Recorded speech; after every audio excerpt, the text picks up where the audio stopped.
Hey YouTubers, it's me, Lonnie Clark. I wanted to say thank you for joining my channel. Thank you for caring about our planet. I want to thank all of my new subscribers.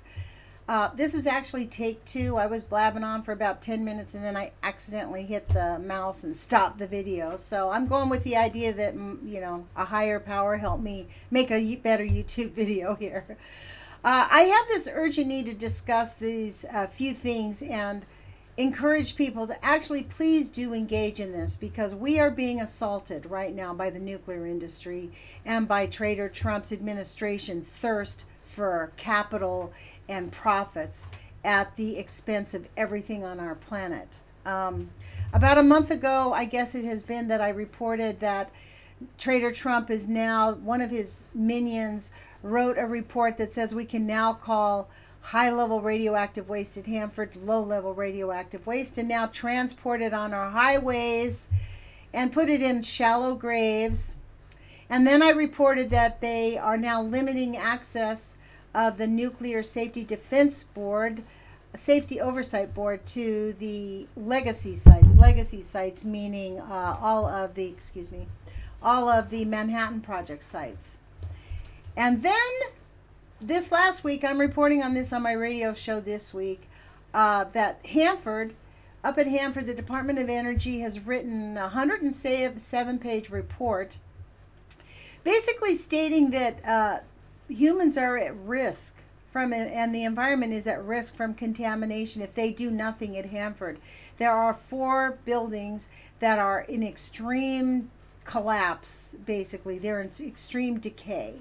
And so they are outlining 4 things that basically say you have to spend money. It's not urgent, but you have to spend money.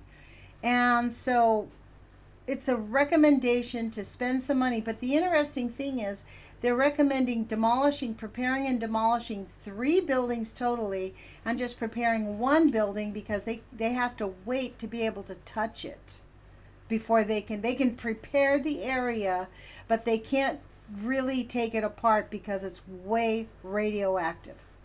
And in that report, interestingly enough, they mentioned something like from I think it was 76 to 82, the NRC had allowed high-level radioactive waste to be moved.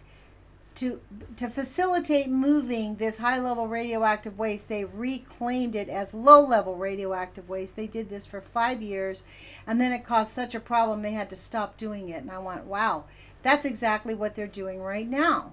So,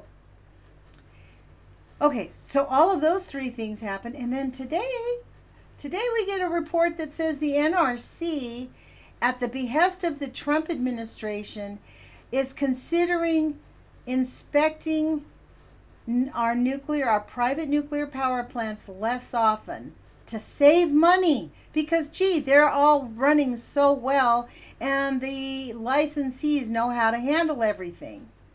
It is beyond, this is an assault on our planet. The capitalists are literally killing our planet for capital. I mean, we have known that, but this is irreversible damage.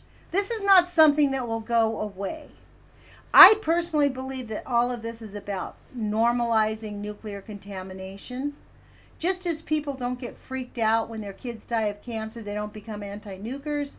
They want all of us to go to the Snow Olympics, to the No Olympics, and get contaminated, sit our bums down on those stadium seats that were made from reclaimed wood from Fukushima, and eat the fish because it's all really good for us and it's not going to harm us, so don't worry about it. Beyond comprehension, the attack and the assault. I don't know how many of you out there have called your congressmen or have called your senators or have called the governors of your state, but we urgently need masses of people to inundate our elected officials to tell them to slow the train down on the treasonous Trump administration who value capital over life on our planet. So I listened today while I was working to a cabinet hearing by Traitor Trump and all of his little minions, telling us how easy, how big the economy is growing, and it's the best thing in the world, and we have more jobs, although they're part-time jobs. They don't tell you they're part-time jobs than ever before, and how we have bigger profits. Well, what they haven't told you is they have deregulated over 270 laws that are protecting our environment and the people. Just like this nuclear law. They're encouraging the NRC to do less inspections. Beyond comprehension. It's beyond comprehension, you guys. I honestly don't know how they can live with themselves. But they do live with themselves, because guess what? They have all the money in the world to pay for the best doctors, to have the cleanest food, to have everything done perfectly right for them.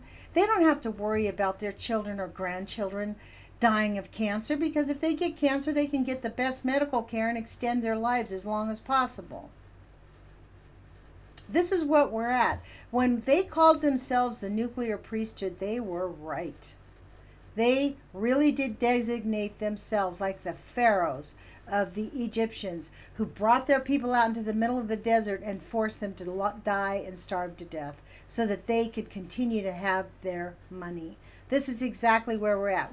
And people are gaslit. I'm just kind of blown away by this, that not millions of people are out there rattling the cages saying we've got to stop these nuclear monsters.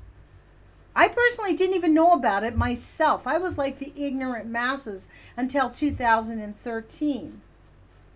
And since 2013, I have discovered that there are lots of people on the right side of this issue. But what I've also discovered is there's a lot of silent complicity people. People who go, oh yeah, that's really, really bad. Oh yeah, we really don't want that. But they do not lift a finger. They don't put pressure on their elected officials. They don't call their congressman and say, stop the nuclear industry from destroying our planet. We store our waste, our byproduct, and I refuse to call it waste. We store our nuclear byproduct in canisters that are 5/8 inch thick and put another shell around it so that you can't even examine if they're going to crack or not. It is beyond comprehension, the lies and deception of the nuclear industry. So I guess this video, let me see how long I'm talking, for 7 minutes.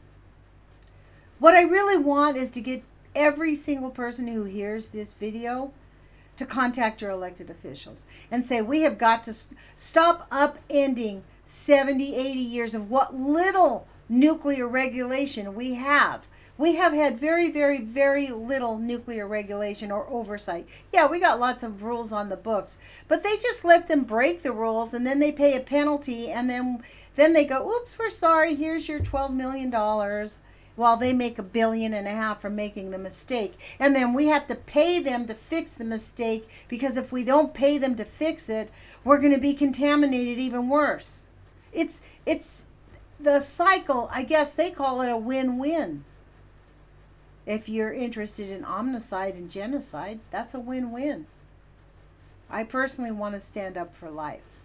So I am imploring my subscribers, and I want to thank my new subscribers. I'm so delighted I have new subscribers, because that means that you care. That's the thing that I love.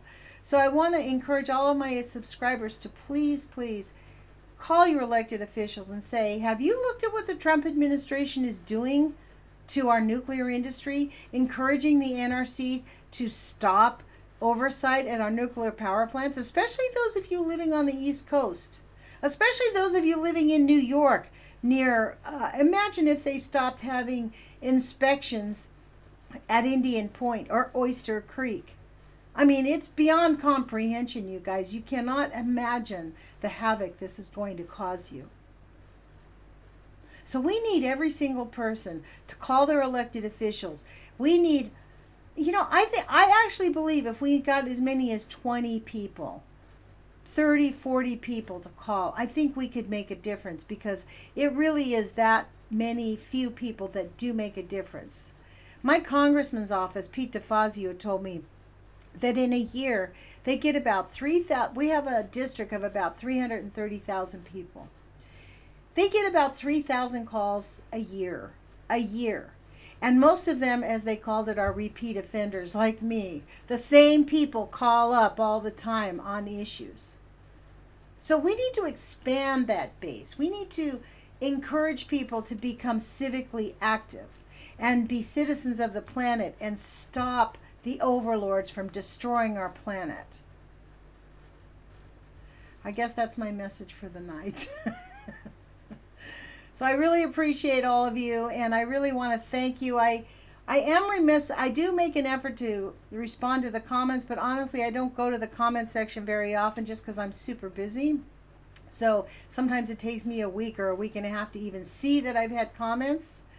But I do appreciate everybody commenting and making comments and being civil on my channel. I really will delete any negative comments, even if they deserve it to be called a-holes. I like that kind of language is not gonna stick on my channel. But you can call him Traitor Trump because he's a traitor, and you can call them murderous because they're murderous. So let's just be conscientious about the language that we use and the tenderness that we treat each other with, because it's super important to treat each other with love.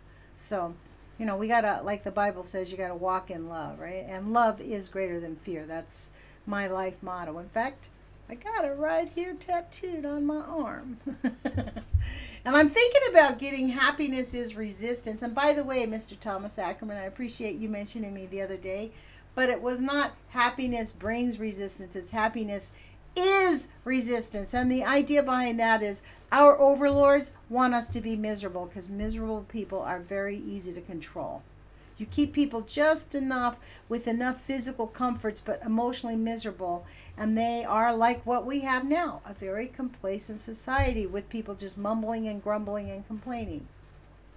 So I want to move us out of that with the belief that happiness is resistance, that we need to be dedicated to our own self-love, be dedicated to making our lives happy. Yes, in the face of sad things. Right here. You guys don't see this. This is my painting. I painted this for Chernobyl Day. And it hangs up right up here on my wall. And yes, we can be happy in the face of this. So, hold on. I'll put it back up. Sorry. I'm trying to do it quick and then it ends up taking me forever. Isn't that just what the nuclear industry does? So, forget that. Okay. Anyways, I'm going to end here. Put your courage feet on, you guys, and let's do walk in love. Like, really, that's what putting your courage feet on means. Like, we have to be courageous. We have to decide we're going to be happy. We have to decide we're going to win. We have to decide their paradigm is not our paradigm. Their way of thinking is not ours. They cannot tell us how to think. They cannot tell us how to feel. We can choose happiness. Every single one of us, it doesn't even matter what your circumstances are. Believe you me, I've had some very, very sad circumstances, but we can still choose happiness. Because that, you know, when your vibration is high, when you're in love with life, when you see beauty in every single thing, you know, even when you look at these, like even Traitor Trump, what a pathetic soul. I don't hate him. I actually feel very sorry for him, but I definitely don't want him as the leader of the United States because he's a danger to the entire planet. Him cutting out all these regulations is really a danger. There's a sense of urgency. But am I going to let him control my happiness? Absolutely not, man. In fact, there's nobody that's going to do that. So happiness is our gift. That's our natural state in life. And I actually believe the gift of our planet Earth is love. That's the one thing we have here, that every animal on the planet has a sense of love. Every mammal, at least, we can identify. We can see it. So I always take twice to say goodbye, don't I? It's because I still miss you all the time.